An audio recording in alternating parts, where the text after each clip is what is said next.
Like those mats, they had to have been in it since probably day one. Wow. Underneath, Yeah. it's all perfect.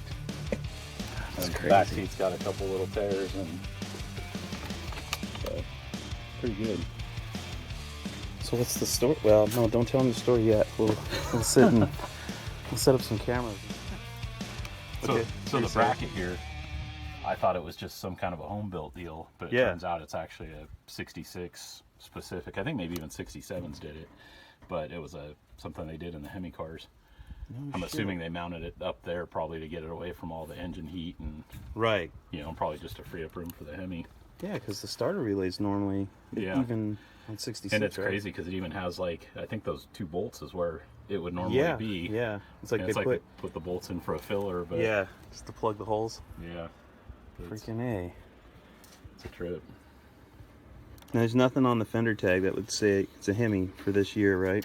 I think something does actually. Does it? And I don't remember it.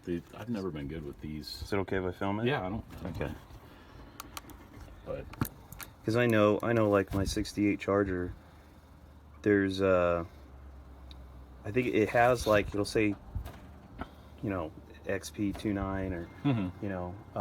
yeah, and I think the engine code. Oh yeah, I believe probably the got the WH23. Actually, I think the H. Yeah, I think you're right. That's the if I Hemi. remember right. H for Hemi. Oh, just kidding. Yeah, I think it actually is though in 66 because the VIN. Hemi on board. Yeah, see the 5th digit is a H. So on these, the Hemi car was a H code. Okay. Freaking A, man. It's even got an old school Suntac in it. Yeah, it's funny. That's pretty much the only thing that anybody had done to it was added the oil pressure in the Suntac. It's like a time capsule, man. It is. And I mean, even the doors, the way they close, it's like, it's just super solid. Like it's never been apart or wrecked or anything. Wow. But yeah, it's pretty cool. Way cool.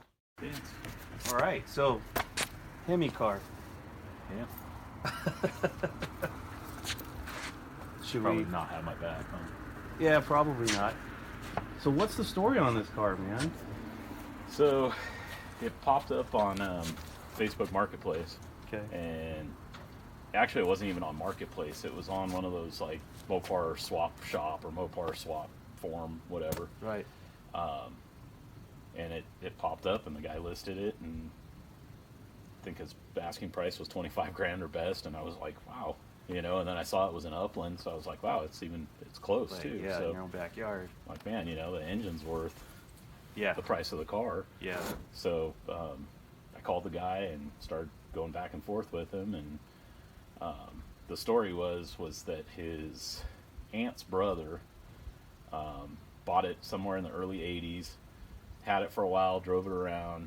At some point, I guess the carburetor's gummed up on him, so it didn't run for shit, and he said screw it, pulled it apart, was going to rebuild the top end, and which it came with like a new cam, new gasket set, new valves, new springs, you know, came with a bunch of parts for it. Wow. And When his aunt bought it, was she looking for a Hemi car, or she just fell in her lap? Or? Well, no. So it was the aunt's brothers. Okay. Which was no relation to the nephew. I'm guessing some marriage stuff or something. Okay.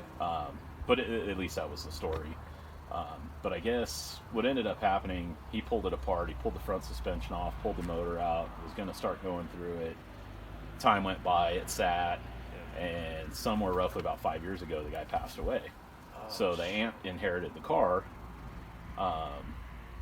and basically was looking for somebody to haul it off for scrap, because it, you know, she didn't know what it was. Yeah, it's just an old car. It was an old car with the motor sitting out of it, Yeah. and just, you know, it wasn't anything to her. So her nephew caught wind of it, and I guess knew of the car, went out, looked at it, and said, yeah, I'll take it. You know, so I don't know if it was given to him, if he bought it, what the deal was, but it sounded like it was just given to him. Okay. So he had it for about 5 years, and like everybody else in this state, wanted to move out of California. Yeah. And he basically said he was lightening his load, and he wasn't, you know, a car guy or a Mopar guy, so to speak. Yeah. So I think it was just one of those things where it was like, you know, it's sitting there, it's I extra need it. money, I might as well Yeah. cash in on it. Yeah. So it worked out, and I mean, it was one of those things that I was like, man, let me give you a deposit on it, and because he wasn't available to do the deal right away. Okay. And he goes, no, we're good. And I'm like, man, there's been way too many times that, You've gotten. you know, he's got it listed for 25 grand. He tells somebody, oh, the sale's pending, and they offer 26 grand. And then all of a sudden, I'm like, oh man. Yeah. So I got him to take $100 deposit on it, and basically it was, I think that was on like a Thursday, and that Saturday, just like planned, I went out and looked at it, and it was like even better than I expected. So Wow. it was pretty cool. But it's The Hemi automatic bench seat car, column shift, 67,000 original miles. 67,000. Yeah, and it's the engine's there. So the bad part about it was obviously, like I said, it was taken apart, which made it kind of a pain in the ass. Yeah. I guess the guy who I bought it from, his cousin was supposed to go back and get some parts out of the shed for it, and I guess his cousin never went back or didn't care, and whatever else that was there got scrapped. Oh my. So unfortunately, no transmission, which, you know, it's just a 727 anyways. They didn't. Did they? They didn't stamp the VINs on. They didn't stamp the VIN, but they did have the part number on the pan rail on the driver's side, and Okay. that would, you know, there's a part number that denotes It's 426 Hemi. Okay. But 66 Hemi car was the most common there was, so the bright side is it would be relatively easier to find that transmission, or find a transmission that would be Right. correct for it. Right. And then the exhaust manifolds, which they're, you know, you can buy the Oh, yeah. reproduction ones, but it's like $1,200 or something. So, and you know, the hot rodder in me is like, oh, I'll just put headers on it. Yeah. But it sucks with all the original exhaust. It's like, man, I can't do it to it. You Yeah. know, pretty much need to find manifolds, but again, 66 date code manifolds are easier to find than, you Yeah, know, they're- 69 or 70 at least. So, Yeah. so that's kind of the bright side of it. Wow. Yeah, and you're already cleaning it all up, like polishing and stuff, and Yeah, I've just where you been. hit it, the paint is popping. Yeah, I mean it's dusty right now, so it looks hazy. But Yeah. the few spots I've hit with rubbing compound, I mean, I think it'll definitely be presentable. Yeah. You know, and I think it'll just have that old school, you know, little old lady looking car with a Hemi. Sleeper. So, like I said, I want to do some Krager SS's on it. I think it'll look pretty cool. Yeah. But Freaking cool, man. yeah, I'm looking forward to hopefully driving it. Hopefully it makes it that far. Yeah. Well, I'm sure. Well. I mean, it's not like I don't have any other projects. So. Yeah. Unless somebody comes up and just dumps a bunch of money in your lap, then maybe you won't. Yeah. I mean, everything's got a price, but It's true. it's definitely, you know. And out of all, because I mean, everybody that knows you knows how many Mopars have been through your hands. It's And been a you- lot. You said this is the only Hemi car that you've ever. Second car with a Hemi in it, but the first actual real Factory Hemi Hemi VIN car. code Yeah. Hemi car. Yeah, Yeah. that's the first one I've had. Yeah. And before that, obviously, the six pack was.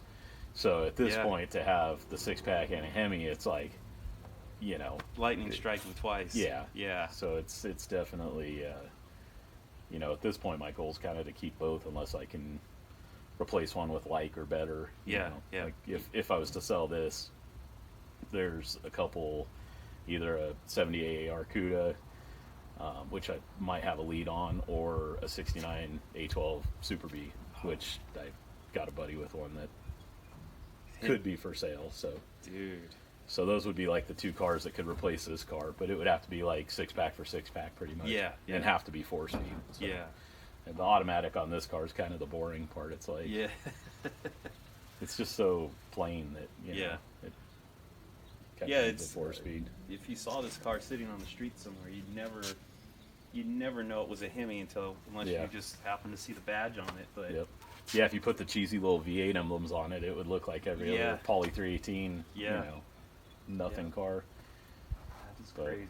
The nice part about it is missing the front bumper too, and because it's kind of such a common car, you know, it was no problem to find a perfect bumper for Right. $100. You know, Right, right. Parts are really, really easy to find. You know, as far as 66 Coronet.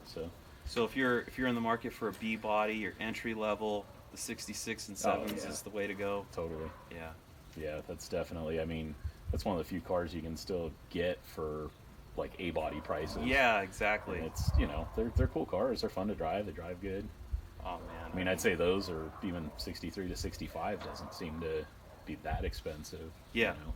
Which is weird because it seemed like in the 90s those cars really did take off a lot. They were like their own niche of Mopar, and the guys like Ted and those guys that were into them, it was like, man, those cars are bringing that kind of money. No, big time. You know? I think with those, I think what kind of happened, and I noticed it when I had Butch's 64 Belvedere, like I'd take it to shows and it was funny because people would walk right by it to look at like, and that car was beautiful. Robert. Yeah. Now. Yeah. Robert Scott, yeah. Yeah, you'll have to edit that out. I'll feel like shit. Yeah, I'll bleep it. Robert. That's Yeah.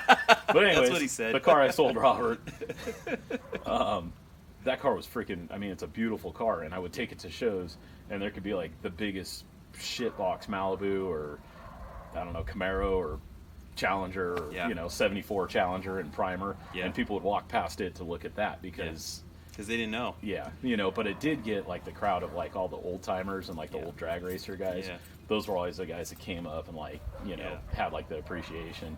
So I kind of wonder if they've just dropped off because a lot of the fan bases kind of died off, and it's just past their, you know, for a lot of them. Being as old as we are now, that what we're able to see because we got perspective, is that the market morphs. I mean, it's crazy. We were talking earlier about how in the 90s it seemed like Roadrunners, Super Bs, Chargers were all really on par with each other, as long as it was like a B, you know, and a Roadrunner and an RT Charger.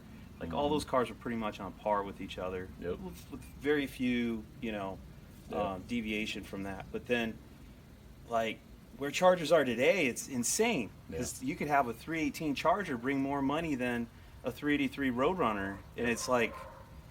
But I mean, you got everybody doing the Hellcat swaps. You got everybody with Fast and the Furious. Yeah. You still got enough old timers that are doing Dukes of Hazzard and that kind of, you know. So you got such a big mix. I think that's why the Chargers are just so. And they've been drying up. I grew up watching Dukes of Hazzard. I'm sure you did. So you know that car's just naturally like the car. Yeah. But. Yeah, exactly. Yeah, it's kind of crazy. So I think you're right. I think these kind of cars, they're kind of the grandma cars. I always viewed the, you know, 63 to 65s. Once I knew Ted and I started getting into them, it was like I really started liking them. But before that, they were just a grandma car because they were so plain Jane, you know. And even the badass ones with they just have like a little tiny scoop on the top, you know, for the cross ram to fit. I actually just bought the fiberglass molds to make two different versions of the Max Wedge scoop and the big Hemi scoop. No shit. From that guy out in Fallbrook. Oh, no kidding. And he had the molds, so I'm going to start trying to mess around with them and make some fiberglass scoops. Right on. You know, I figure most of the ones that are on the market are shit quality, and fiberglass isn't all that hard to do. So it'll be kind of a fun thing. Well, right on. Been watching YouTube videos on how to lay up fiberglass, or you know, how to do gel coat and all that stuff. Right on. But what, you have a YouTube channel No. yet? No? Okay.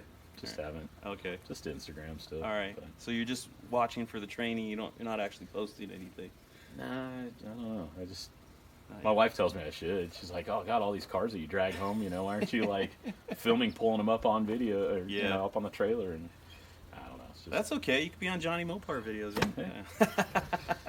I got Johnny Mopar freaking YouTube, and then I got Chris's podcast. Yeah. Got an outlet for everything. Exactly. I'll just keep dragging them home. Yeah, exactly. Exactly. Cool, man.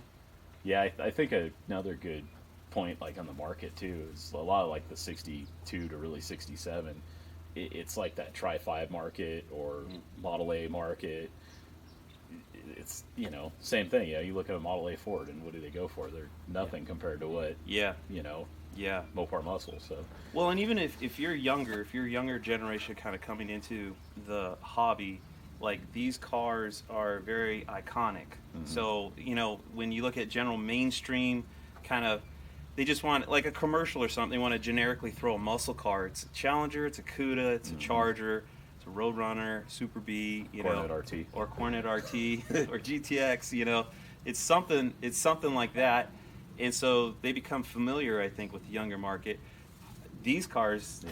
I don't think nobody bothered because they're not flashy enough. So nobody tries to promote them or show them in a commercial because it's like, well, that's not going to attract some young guy to go do whatever it is they're trying to sell. Like, oh, cool, it's baby blue. Yeah, exactly.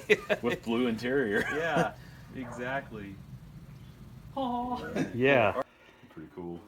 Well, it's even got that patina look to it too. I mean. Yeah, I mean that's pretty much my plan with it is just put it back together and run it like it is. I mean, it's kind of no reason to do too much to it. Have you turned it over? Make sure it rolls over okay and everything. Oh shit! So, I mean, like I say, he had bought like a reproduction Hemi cam for it, manly valves, new Mopar springs. And that's already in the motor, or no? I got all the parts are up on the shelf. Okay. So, I almost ran into your backpack on your duster there. Yeah. Oh, you'll get a better view of it later on. Oh, ouch! You and Dennis both. Yeah. I know. I'm going to be the slowest of the three. And polished them all out and cleaned them up and everything. They actually cleaned up pretty good. And then I have some front Kragers that are here that he was going to run on it. And then I just picked these up that I used for the Hemi car. Oh, nice. But they're Chevy pattern and they're not unilug. So Slim was saying that he might be able to unilug them for me. He was saying he might be able to put them on his mill and open them up. Dude, that'd be cool. So, because the skinny Kragers are like impossible to find. And trying to get an adapter, that would push it too far out, right? Goofy, so. Yeah. Wow. Yeah, these were. Got a couple sets of Sunlight skins too. These ones were from the state too. Oh, no shit. Some 15s. These are and cool. old poly glasses, so. Yeah. These are awesome, dude. I love these. I know, I dig like old wheels and tires. That's just what I need. More shit. Right? Yeah, and you got your inventory. Yeah, a little bit.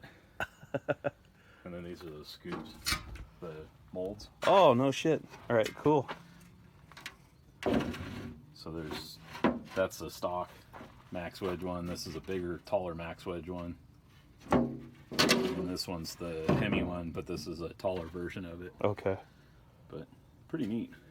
Hell yeah. They're freaking heavy as hell. Yeah.